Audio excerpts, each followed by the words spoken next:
Hey guys, it's that Dividend guy coming at you with another Robinhood portfolio update. Happy Monday. Hopefully everybody's having a GGD, a great green day in the market. You know, I always wish the best for my viewers and subscribers. And guys, speaking of subscribers, we've been getting a lot more lately, so welcome to the channel if you're new here. So what we do is we go over the overall portfolio value, the value by the metrics being the day, week, month, etc. Then our buying power and what I plan on doing with that, as well as the individual holdings, how they are performing, whether they're up, down, and to see if there are any deals that I want to take advantage of within the portfolio.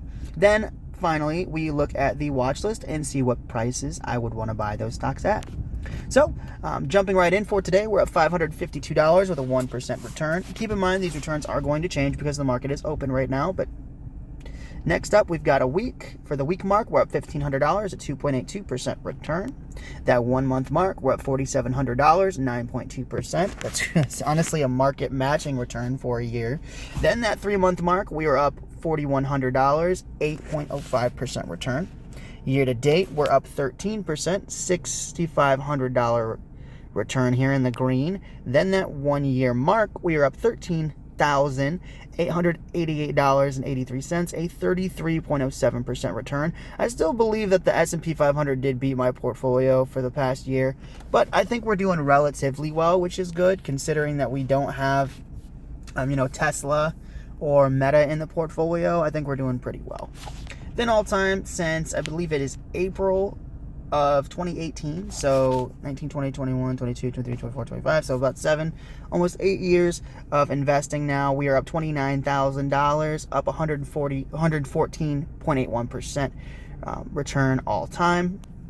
So you guys doing really well. And keep in mind, I have changed out positions. Like I switched out VF Corp pretty early on a few years ago. I've owned like Tyson Foods. I've owned like T. Rowe Price for like 2 years, and I switched that for Visa. So I have made some moves. I did also just make like a couple weeks ago, I made a trade on Walgreens for like 12, almost $1,300. So there have been some small to medium positions.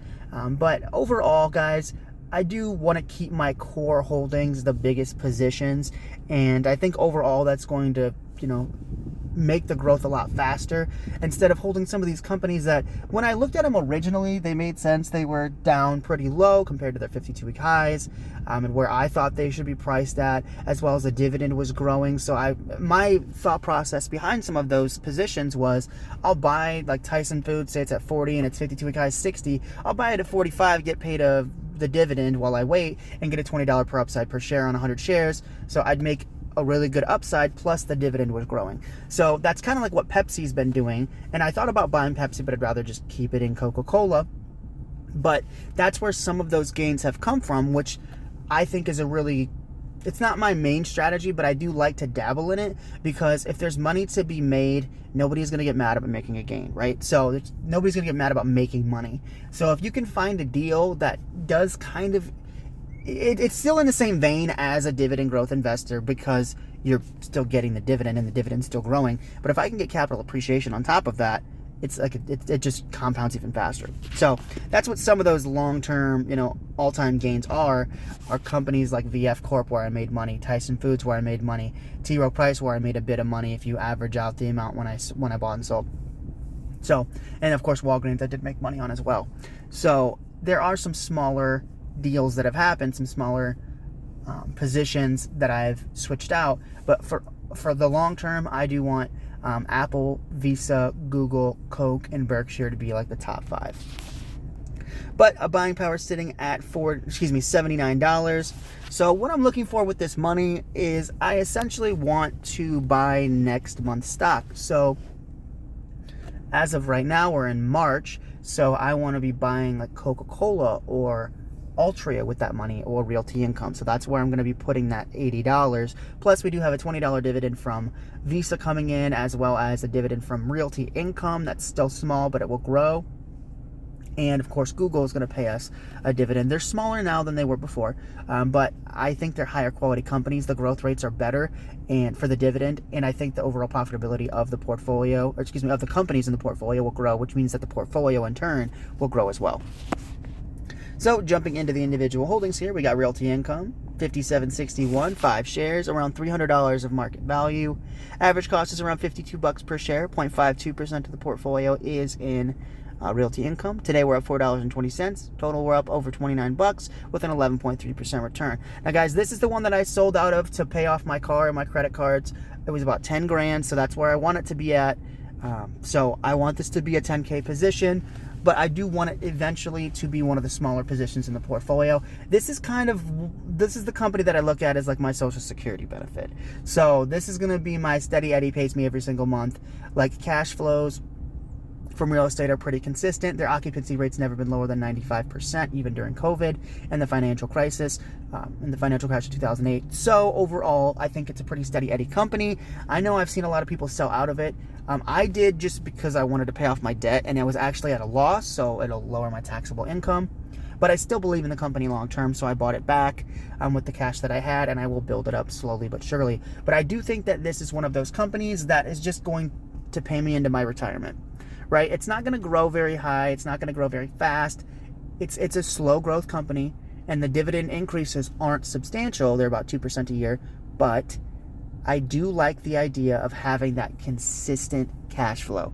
This will be technically like my job payment, paying me every single month. So I'm excited about that. And plus we do have higher growers in the portfolio like Apple and like Google that I think will grow it faster and grow the dividend faster as well. So this is just one of those that I get it's not a high dividend growth company. I get it's not the sexiest company, but it's definitely one that I feel has a good place in the portfolio. Then we got Altria at 56.78. Now this is my biggest payer in the entire portfolio, Dividend King. 320 shares, 18K worth of market value. Average cost is 47.27. 32.5% of the portfolio is in Altria. Today we are up. Today our average cost is $47.27, and we are up almost $300, 1.67%. Then we are up total $3,000, a 20% return. So guys, this is one of those that I do want to buy more, but I don't want to buy more at these prices. So I'm going to be buying hopefully either this or Coke, and if one of those doesn't work for that $80 dividend, or $80 that are left in the portfolio from dividends, then I will go ahead and put it into Realty Income. But this is one of those that I've been surprised that it hasn't dropped down, because Altria is one of those that's been getting hammered for like the past, as long as I've been investing, people have hated it. But I think what's happening with the company overall is people are learning that the Juul thing didn't work out. They got rid of it. They're no longer being held back by Juul, and they do have good cash flows. They have pricing power. They have a great brand. I mean, I don't like the product, but I smoked. So I smoked for about 2-3 years, so on and off. So I figured I'd put some money in and get some money out, right? So Altria's goal, the main purpose of having Altria in the portfolio, is to buy Apple forever. For the rest of my life, as long as the dividend is coming in from Altria, as long as the cash flows are good and the payout ratio is high, but it's supposed to be. But as long as it can buy me a share of Apple every single month for free with dividends, I'm going to keep it in the portfolio. Next up, we got Coca-Cola sitting at near $72 a share, 15 shares, $1,077 of market value. Average cost is $60.54. Around 2% of the portfolio is in Coca-Cola. Would love to see that have a zero behind it, have it 19.3%. It'll get there. Today we're up $9. Total we're up almost 160, but almost a 19% return here on Coca-Cola, which is insane. It's interesting because Pepsi has been going up, but Pepsi was down pretty big, and these companies usually run pretty linear to each other, pretty parallel. So I'm surprised to see. I know that Coca-Cola has had a little bit of a different trajectory when it comes to profitability, and PepsiCo has kind of repurposed some of the cash flow in their business. But overall, I like them both. There are brands that I like that Pepsi owns that Coca-Cola does not. I would buy Pepsi for Mountain Dew and Doritos, but when it comes to just pure taste, what I like better, Coca-Cola. And I have merch and shirts, and I love the business. So this is definitely going to be one of those that is a top 5 business. I do get a lot of flack for owning Coca-Cola, but guys, Coca-Cola has made so many millionaires. There's a whole town of people that were made a millionaire off of Coca-Cola stock because this one banker decided to tell everybody that had extra money that they should put the money in the stock instead of constantly buying the product. So Coca-Cola's made millionaires. I mean, Warren Buffett's a Coca-Cola millionaire as well. So yeah, I want to follow in Buffett's footsteps. I want to own a product that I drink every single day. I literally have a Coca-Cola vanilla in my car right now. So it's just one of those products that I want to own. And I think overall, even though the dividend growth isn't great, I know the company's not growing at a very fast rate. It's one of those that I want to own because I love it. So it's not a Google, it's not sexy like Nvidia or Tesla, but I do think it holds a core position in my heart, so it should own a core position in my portfolio. Next up, we got Apple at $241.09. We've got 10 shares, $2,400 of market value. Average cost is around $220 per share, so up pretty big here on Apple. 4.32% of the portfolio is in Apple. Today we're down $8. Total, we're up $221 with a 10% return. Now, guys, Apple is going to be the single biggest position, and let me tell you exactly why. I have been on and off about Apple for a long time. Should have been one of the first stocks I bought. Should have been for one of the longest stocks I've held, and I screwed up. So this is me getting repentance for being stupid and buying Apple every single month. So by the end of this year, I believe I started the year with 8 shares of Apple, but I want to buy one a year. And by doing that, I want to be able to have about 20 shares by the end of this year, by 2025. I think I could do that. And if I want to get a little greedy on it, I could probably get about 25 shares. But that's the goal, is to make Apple the single biggest position in the portfolio. I know Buffett is selling. I don't care. I want to keep buying the position. I love the company. Next, we've got AbbVie at $210.90. I don't know if this is the highest it's ever been, but it's getting really close. Yeah. So 212, so I was getting really close there. But we've got 95 shares, $20,000 of market value.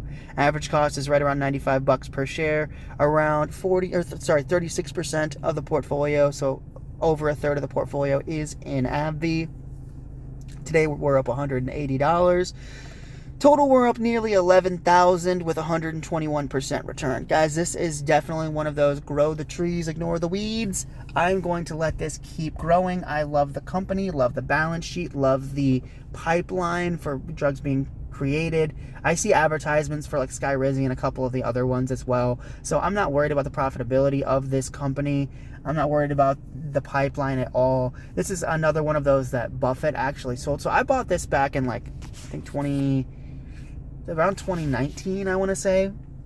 So I've held it for about 4 or 5 years now. Actually, almost 6 years now. And overall, guys, the dividend growth has been explosive. When I bought it, it paid like $1, I think, like $1.07, and now it's at over $1.50. So the dividend growth has been great over the past handful of years. Plus, the overall stock price has doubled from where I bought it at. Oh, more than doubled from where I bought it at. So this has just been one of those set it, forget it, let it grow. I think Buffett made a big mistake on buying and selling pharmaceuticals. They've talked about it in multiple meetings. They owned the company at a good price, and then they just sold it. So I don't know why they sold it. Maybe they didn't see the long-term profitability.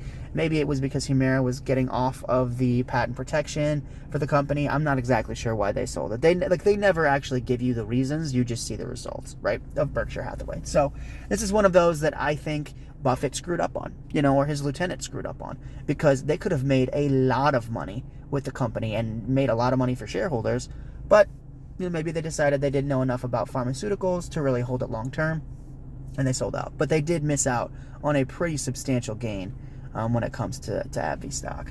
And honestly, I could say that I think they might be doing the same thing with Apple here, because they're selling Apple, and yeah, they owned it, I think, at like 100 and I don't remember what their original price was. I think it was like 80s or something like that. But even still, the iPhone's in everybody's pocket, right? The iPhone's literally used by billions of people, millions and billions of people every year, and every day.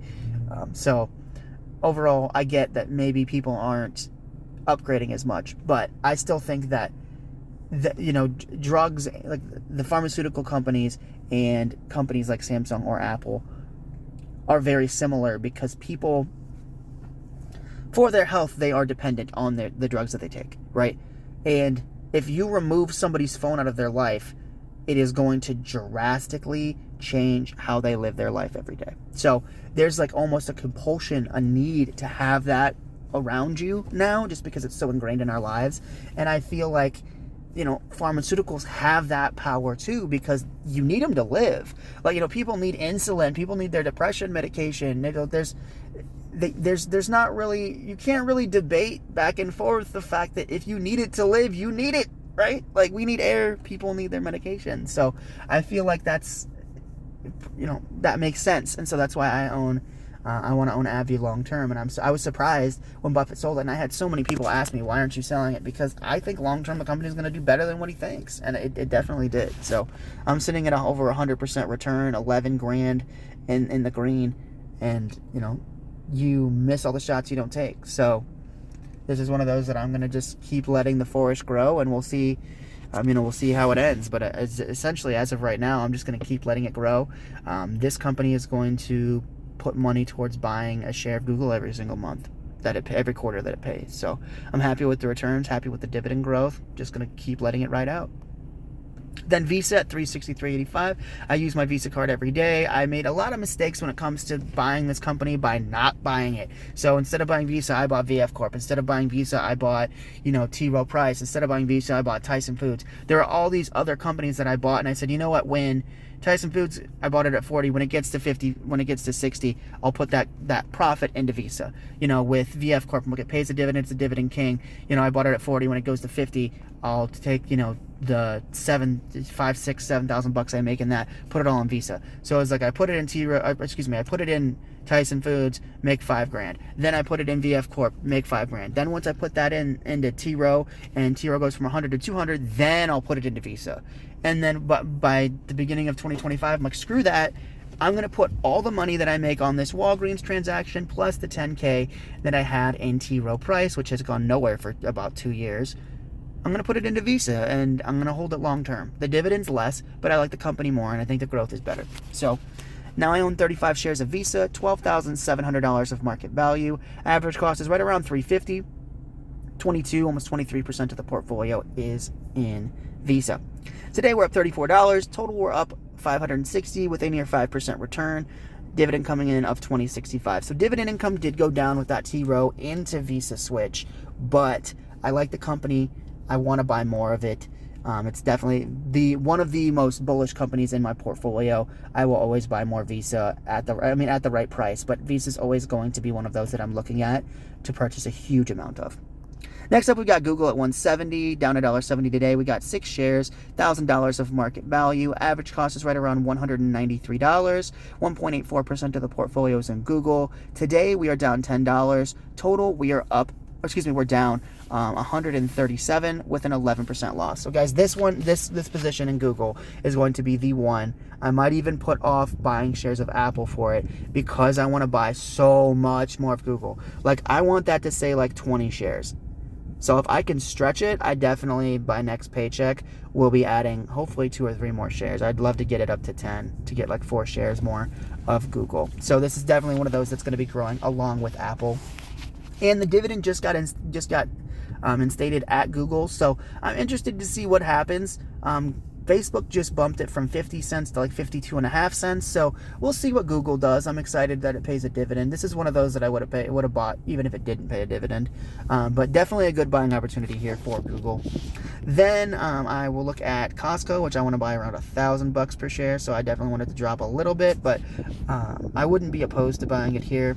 And then Berkshire around $450 to $500, so I'd buy it here just because I want to own See's Candy, Geico, and Dairy Queen, Borsheim's. There's so many, but mostly See's Candy. I love that business, and it gives them so much cash flow. But Geico and See's Candy are the 2 big ones that I want to own. So overall, guys, I just want to say thank you so much for watching, and remember that I've been trying to do shorts, and I've been trying to get a couple more shorts out a day, and I do also want to do the daily videos of the portfolio. So I'm trying to give you guys more content. The subscribers have been going up as well, so I'm super excited about that. So tune in tomorrow for another Robinhood portfolio update. Remember to hit the like button and subscribe, and I'll see you guys tomorrow with another update. Take care.